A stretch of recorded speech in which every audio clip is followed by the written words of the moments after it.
बहुत बहुत धन्यवाद आपका। आपने मुझे बजट पे अपनी बात रखने का अवसर प्रदान किया। मैं अपनी बात को शुरू करते हुए बहुजन समाज में जन्मे सभी संतों, गुरुओं और महान पुरुषों को नमन करता हूं।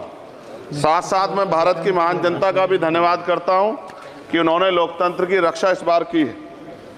सभापति महोदय, पिछले 10 सालों में सरकार की नीतियों के कारण गरीब और गरीब हुआ और अमीर हुआ है, यानी गरीबों और अमीरों के बीच फासला बढ़ गया है।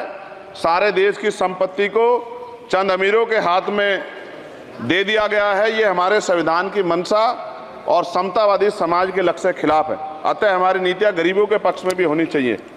जातिगत जनगणना, SC, ST, OBC यानी कि जो बहुजन समाज के लिए आज जीवन मरण का प्रश्न है, इसके बारे में कोई बात बजट में नहीं की गई है। इसके बाद जनसंख्या के अनुपात में बहुजन समाज को सभी क्षेत्रों में हिस्सेदारी मिलनी चाहिए, तभी बाबा साहब अम्बेडकर का जो सपना है समतामूलक समाज का, वो पूरा होगा। महोदय, एक ऐसा विकसित भारत है जिसमें आज भी सफाई कर्मचारी को पक्की नौकरी नहीं मिल रही है और उसको गटर में उतरने के लिए मजबूर किया जा रहा है। उनके लिए कोई अलग से बजट नहीं है। बजट बन सकता है अगर सरकार चाहे।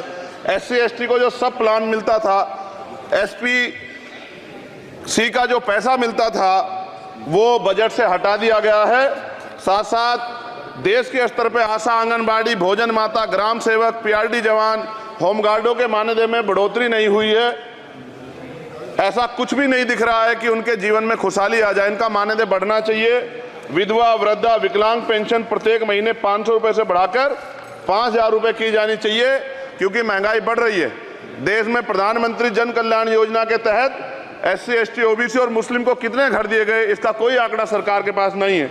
देश में इसी तरह SC, ST, OBC के लिए कितने परिवारों को शौचालय की व्यवस्था कराई गई। आज भी सिद्धार्थनगर जैसे जिले और तमाम जिले जो हैं, वहाँ शौचालय की व्यवस्था नहीं है। इस पर ध्यान देना चाहिए। देश भर में SC, ST, OBC के जो रिक्त पद पड़े हुए हैं, बैकलॉग भरना चाहिए। सरकार ने कुछ नहीं कहा। ये कैसी विश्व की 5वीं अर्थव्यवस्था है जिसमें आज भी SC, ST पे अत्याचार हो रहा है, महिलाओं के साथ रेप हत्या हो रही है। NCRB का डाटा पढ़ेंगे तो खून के आंसू रोने पड़ेंगे। युवा बेरोजगार है, सड़कों पे 80 करोड़ लोगों को 5 किलो राशन में जीवन यापन करना पड़ रहा है। जो बजट SC, ST को मिलता है, मेरे दाएं तरफ जो साथी बैठे उनको बुरा लगेगा, कर्नाटक में 14,732 करोड़ रुपए इन्होंने दूसरी योजना में लगा दिए और मध्य प्रदेश में आपने 95 करोड़ रुपए जो है दूसरे बजट में लगा दिए। हमारा जो मिलता है उसको तो मत छीनो भाई। MSP की लीगल गारंटी कोई बात नहीं हुई है। किसानों को जो 6000 रुपये मिलते हैं उसको बढ़ा के 12000 रुपये करना चाहिए और फसल बीमा जो है उसका सारा प्रीमियम सरकार भरे, किसानों पर बोझ ना लगे। रिजर्वेशन प्रमोशन में लागू नहीं किया गया, पुरानी पेंशन को बहाल नहीं किया गया, इस पर चर्चा नहीं हुई। देश में मनरेगा समय न्यूनतम मजदूरी की दर 700 रुपये होनी चाहिए। समान काम समान वेतन पॉलिसी लागू होनी चाहिए। जो रसोई की चिंता करते हुए 500 रुपये प्रति सिलेंडर से ज़्यादा के दाम नहीं होने चाहिए, जो महिलाओं को राहत मिल सके। बिजली के दामों में भी कमी होनी चाहिए। बेरोजगार युवाओं को 5000 रुपये भत्ता मिलना चाहिए, जो बेरोजगार युवा जो है अपनी पढ़ाई या अपना खर्चा उठा सके। मैं अपने क्षेत्र के विषय में महोदय आपसे कहना चाहता हूं कि पश्चिम यूपी में नगीना में एक एम्स बनना चाहिए, एक IIT बननी चाहिए, एक IIM बनना चाहिए। नगीना लोकसभा में उद्योग धंधे लगने चाहिए। नगीना की कताई मिल जो है उसको पुनः शुरू कराना चाहिए। RRTC जो योजना है सरकार की, उसको मेरठ से आगे बढ़ाकर मुजफ्फरनगर, सहारनपुर से नजीबाबाद नगीना होते हुए उसको नगीना तक ले जाना चाहिए। साथ साथ नजीबाबाद से मुंबई के लिए एक ट्रेन चलनी चाहिए और नगीना, श्योरा, किरतपुर में रेलवे के ओवरब्रिज बनने चाहिए। सभापति महोदय, सामाजिक न्याय मंत्रालय को 13,000 करोड़ रुपए दिए गए और जनजाति कार्य मंत्रालय को 13,000 करोड़ रुपए दिए, कुल 26,000 करोड़ रुपए, जो कुल बजट 48.20 लाख का लगभग 0.54% है।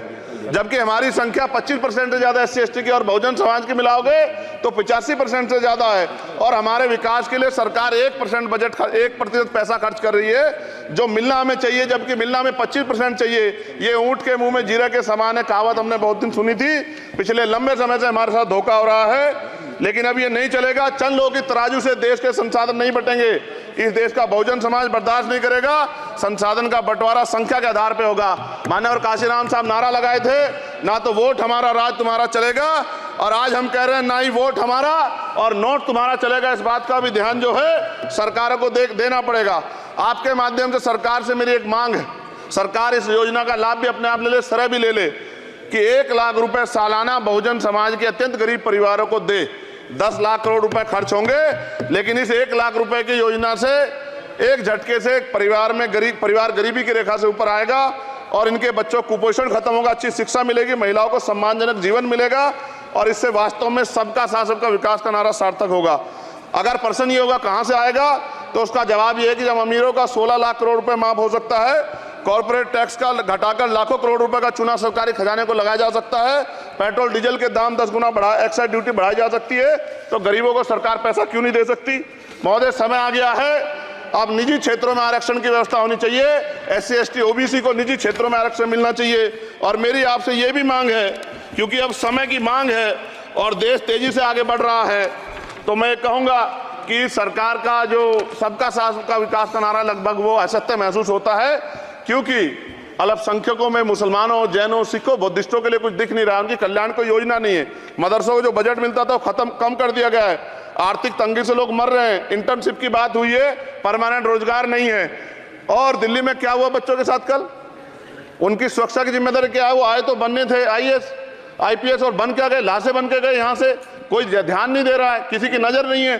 साथ साथ मैं आपसे ये भी आग्रह करूंगा कि हम ग्रामीण क्षेत्रों से आए लोग देश से बड़ा प्रेम करते हैं और हम ये महसूस करते हैं कि सरकारें हमें सुनेंगी, सरकारें हमारे बारे में सोचेंगी। लेकिन ऐसा महसूस हो जाता है आज़ादी के 75 साल बाद, और जिसको अमृतकाल कहा जा रहा है, आज भी SC ST OBC के लोगों पर अत्याचार हो रहा है। अभी 2 दिन पहले गोली से उड़ा दिया गया गाजियाबाद में और राजस्थान में गर्दन काट दी गई। ये घटनाएं देखकर डर लगता है, घर से निकलते हुए भी कि आने घर वापस लौटेंगे नहीं लौटेंगे। तो मेरा सरकार से आग्रह है, अगर आज़ादी के 75 साल बाद भी हमारी हत्या हो रही है, तो हमारी मां को भी दर्द हुआ होगा जब उसने हमें पैदा किया हो, हमारी बहनों को भी हमारे खोने का दर्द होता होगा। कैसी कानून व्यवस्था है आपकी, सब कुछ है आपके पास, फिर भी जो है महिलाओं पर रेप नहीं रोक पा रहे हो, हत्याएं नहीं रोक पा रहे हो, गरीबों, दलितों, पिछड़ों, किसानों, मजदूरों की जान नहीं बचा पा रहे हो। किसान सुसाइड कर रहा है, नौजवान सुसाइड कर रहा है, और बड़ी बड़ी बातें होती हैं, इधर भी अच्छे लोग हैं, इधर भी अच्छे लोग हैं, लेकिन अच्छाई तब होगी जब जमीन पे भी कुछ काम दिखाई देगा। और जमीन पे महोदय कोई काम दिखाई नहीं दे रहा है। जब कोई योजना की बात आती है तो सरकार हमसे मुंह मोड़ लेती है। आप बताइए, एजुकेशन का बजट कम कर दिया, हेल्थ का बजट कम कर दिया। मैं अपने क्षेत्र में गया तो आप विश्वास कीजिए, डॉक्टर नहीं है, स्कूल में मास्टर नहीं है, और कोई भर्ती ऐसी नहीं जिसका पेपर लीक नहीं होता है। तो देश किस तरफ जा रहा है और इसमें नौजवानों का भविष्य क्या है, इसके बारे में हमें चिंता करनी चाहिए। और अंत में अपनी बात को खत्म करते हुए मेरा आपसे आग्रह और आपके माध्यम सरकार से आग्रह है कि यहाँ बाहर बाबा साहब अम्बेडकर की मूर्ति लगी हुई थी एक, वो करोड़ों लोगों की आस्था से जुड़ा विषय है, और आप विश्वास करो इतना गुस्सा है उसको लेके, मेरी आपके माध्यम से मैं हाथ जोड़ता नहीं हूं, लेकिन मैं हाथ जोड़ के आपसे आग्रह कर रहा हूं कि प्रधानमंत्री जी, सरकार से हमारी आग्रह कि वो अम्बेडकर वादियों के सम्मान का ध्यान रखते हुए, उनके जो है दिल की पीड़ा को समझते हुए, दर्द का ध्यान रखते हुए उस मूर्ति को पुनः स्थापित करा दीजिए। अगर इसमें कोई राजनीतिक कारण अलग बात है, लेकिन मैं कंक्लूड कर रहा हूं। मगर मैं आपसे कहना चाहता हूं, इसमें बहुत गुस्सा है। जिस दिन अम्बेडकरवादी गुस्सा हो जाएगा, वो फिर इस सरकार को जो 24 में आ गई है, वो आने वाले चुनाव में ऐसा सबक सिखाएगा कि दोबारा पलट के नहीं देख पाओगे। तो मैं आपका धन्यवाद करता हूं और मुझे विश्वास है कि सरकार मेरी बातों पे गौर करेगी और गरीबों के बारे में सरकार सोचेगी, गरीबों को आगे बढ़ने के अवसर प्रदान होंगे। धन्यवाद।